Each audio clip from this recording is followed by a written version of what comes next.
Assalamualaikum warahmatullahi wabarakatuh. Sahabat Superpedia yang dimuliakan Allah, semoga kita selalu dalam keadaan sehat walafiat.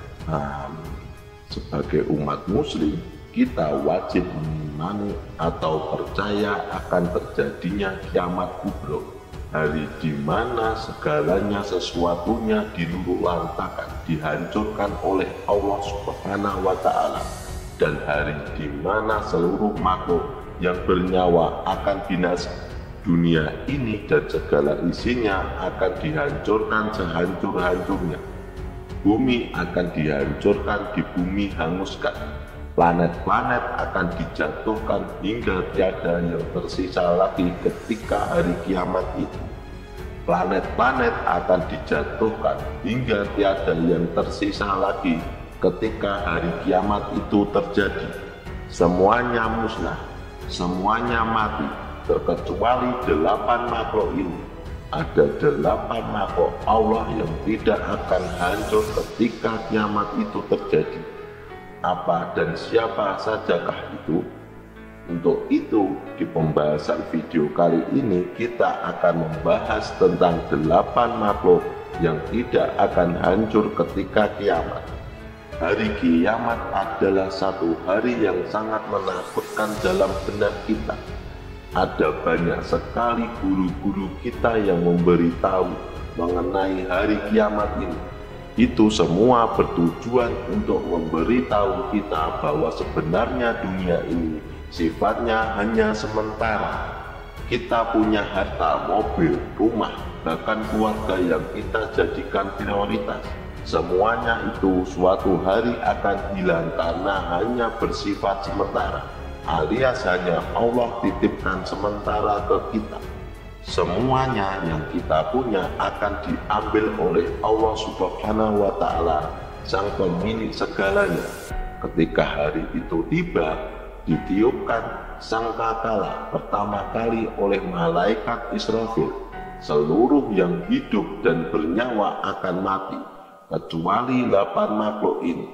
Sahabat Superpedia, semoga video ini bisa membuat kita sadar bahwa jangan terlalu berlebihan mencintai sesuatu yang ada di dunia ini. Cintailah pemilik segala sesuatu, yaitu Allah Subhanahu wa Ta'ala. Di pembahasan kita kali ini, kita akan membahas tentang makhluk-makhluk Allah yang tidak akan hancur ketika hari kiamat tiba. Yang pertama, Al-Jannah atau surga adalah sebuah tempat yang Allah Subhanahu wa Ta'ala ciptakan khusus untuk orang-orang yang bertakwa dan ahli maksiat, yang masih bertauhid kepada Allah Subhanahu wa Ta'ala. Walaupun dia bermaksiat, selama dia masih bertauhid kepada Allah, masih ada harapan untuk ia masuk surga. Surga ini, teman-temanku seiman, hanya bisa dimasuki dengan 2 jalan. Yang pertama adalah langsung masuk tanpa adanya hisab, dan yang kedua adalah dimasukkan terlebih dahulu ke neraka untuk disiksa dan digugurkan dosa-dosanya. Setelah itu, ketika sudah mendapatkan syafaat, barulah ia bisa masuk surga. Surga adalah sebuah tempat yang nyata, dan umat muslim wajib untuk mempercayainya. Sebagaimana dulu baginda Nabi Muhammad SAW pernah melihatnya di peristiwa Isra Mi'raj. Allah mengizinkan baginda Rasul melihat betapa indahnya surga, hingga tak ada satupun tempat di dunia ini yang mampu menandingi keindahannya. Yang kedua, An-Nar atau neraka, sama halnya dengan surga, tidak akan hancur ketika kiamat tiba. Neraka merupakan sebuah tempat yang sangat mengerikan, tempat di mana orang-orang berdosa disiksa. Berbeda dengan surga, neraka adalah tempat yang penuh penderitaan dan kesengsaraan. Surga dan neraka bukanlah satu tempat saja, melainkan masing-masing memiliki tingkatannya.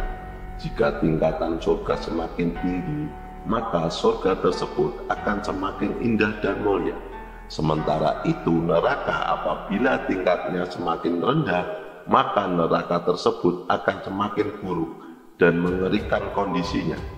Jumlah pintu surga lebih banyak dibandingkan dengan pintu neraka. Surga memiliki 8 pintu, sedangkan neraka hanya memiliki 7 pintu. Allah Subhanahu wa Ta'ala ingin menjelaskan kepada kita bahwa rahmatnya lebih besar dibandingkan dengan murkanya. Allah Subhanahu wa Ta'ala telah menakdirkan surga dan neraka itu kekal, sehingga mereka tidak akan hancur sampai kapanpun. Yang ketiga, Al-Arsy atau singgasananya Allah adalah makhluk ciptaan Allah Subhanahu wa Ta'ala yang paling besar. Tidak ada satupun makhluk yang lebih besar dari Al-Arsy. Posisi berada di atas air artinya di atas langit sana terdapat sebuah lautan yang luas. Al-Arsy adalah singgasananya Allah. Jadi Allah Subhanahu wa Ta'ala berada di atas Al-Arsy. Di bawah Al-Arsy ini terdapat sebuah makhluk dan benda ciptaan Allah seperti manusia, bumi, malaikat, dan semua berada di bawah Al-Arsy-nya Allah. Ars, teman-temanku sekalian, diangkat atau dijinjing oleh 8 malaikat. Ada juga satu riwayat yang menyebutkan bukan 8 malaikat, melainkan 8 saf atau 8 baris. Artinya kita tidak tahu satu saf terdiri dari berapa banyak malaikat. Yang keempat, Al-Kursi. Kursi ini juga tidak akan hancur ketika hari kiamat. Kursi merupakan makhluk Allah yang mulia, bahkan namanya disebut dalam Al-Quran, surat Al-Baqarah, dan Allah Subhanahu wa Ta'ala langsung menamainya dengan Ayatul Kursi.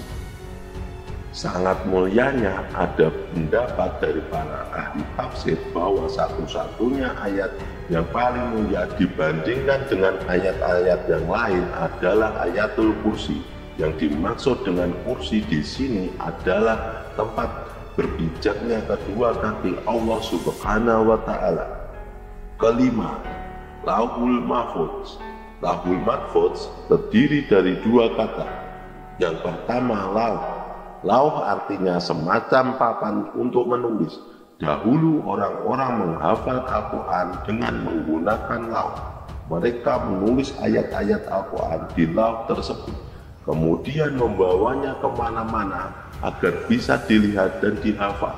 Setelah berhasil dihafal, lauh tersebut akan dihapus dan diganti dengan tulisan ayat Al-Quran yang akan dihafal selanjutnya.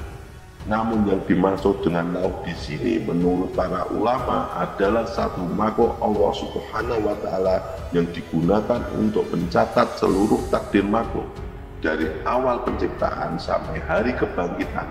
Umur, ajal, rezeki, kebahagiaan, dan kesengsaraan semua telah tercatat di lauh itu. Kosakata yang kedua adalah mahfuz, yang berarti yang dijaga. Jadi jika digabungkan, Lauhul Mahfuz memiliki arti papan yang dijaga, terjaga dari segala perubahan. Takdir yang tertulis di Lauhul Mahfuz tidak akan berubah, baik itu tambahan, pengurangan, atau revisi. Apapun yang tertulis di Lauhul Mahfuz sangat detail, hingga bahkan sebuah daun jatuh pun sudah tercatat di sana. Keenam, Al-Qalam. Bedanya dengan Lauhul Mahfuz adalah Al-Qalam menurut ahli tafsir adalah pena, sementara Lauhul Mahfuz adalah lembarannya. Takdir makhluk hidup yang ditulis di Lauhul Mahfuz ditulis oleh Al-Qalam. Al-Qalam ini, teman-temanku sekalian, masuk ke dalam 8 makhluk Allah Subhanahu wa Ta'ala yang tidak akan hancur ketika kiamat tiba. Yang ketujuh, roh.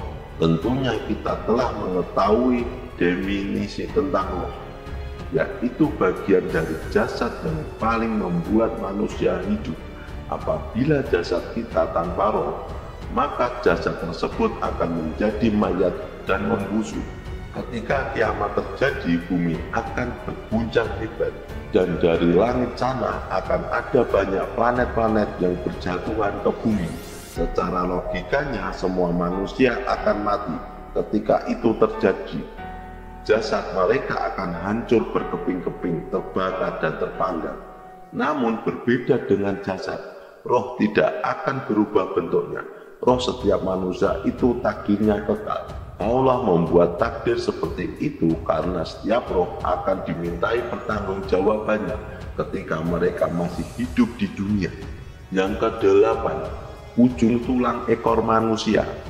Hakikatnya seluruh manusia memiliki tulang ekor, walaupun tidak berbentuk seperti ekor kera pada umumnya. Mengapa ujung tulang ekor ini tidak ikut hancur ketika kiamat terjadi? Karena Allah Subhanahu wa Ta'ala akan membangkitkan manusia dari tulang ekornya ketika tiupan sangkakala kedua dibunyikan. Seperti yang kita ketahui, tiupan sangkakala pertama bersifat mematikan bagi seluruh yang bernyawa, sedangkan tiupan sangkakala kedua akan membangkitkan kembali yang bernyawa. Dari sini kita bisa ambil kesimpulan bahwa setiap manusia sebenarnya ditakdirkan oleh Allah untuk kekal. Mengapa? Karena setiap manusia akan dimintai pertanggungjawabannya atas perbuatan baik atau buruk yang dilakukan selama hidup di muka bumi ini, dan semua akan mendapatkan ganjarannya.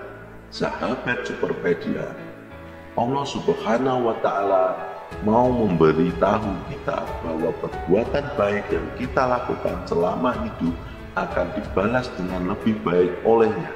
Meskipun di dunia perbuatan baik itu tidak langsung mendapatkan balasan. Begitu juga sebaliknya, jika kita berperilaku jahat, itu juga akan dibalas oleh Allah Subhanahu wa Ta'ala di akhirat nanti. Namun yang terpenting teman-temanku sekalian, perlu kita ketahui bahwa walaupun kita melakukan maksiat yang sangat besar dosanya, ketahuilah bahwa ada yang lebih besar daripada dosa-dosa yang kita lakukan, yaitu pintu ampunan Allah Subhanahu wa Ta'ala. Untuk itu, selagi kita masih hidup, minta ampunlah kepada Allah Subhanahu wa Ta'ala atas dosa-dosa yang selama ini kita perbuat sebelum kematian atau sebelum kiamat besar tiba. Jadi itulah kisah tentang 8 makhluk yang tidak akan hancur ketika kiamat tiba. Semoga kisah ini bermanfaat. Lebih dan kurangnya mohon dimaafkan. Yang benar datangnya dari Allah. Kesalahan itu datangnya dari saya pribadi sebagai manusia biasa. Saya akhiri. Wassalamualaikum warahmatullahi wabarakatuh.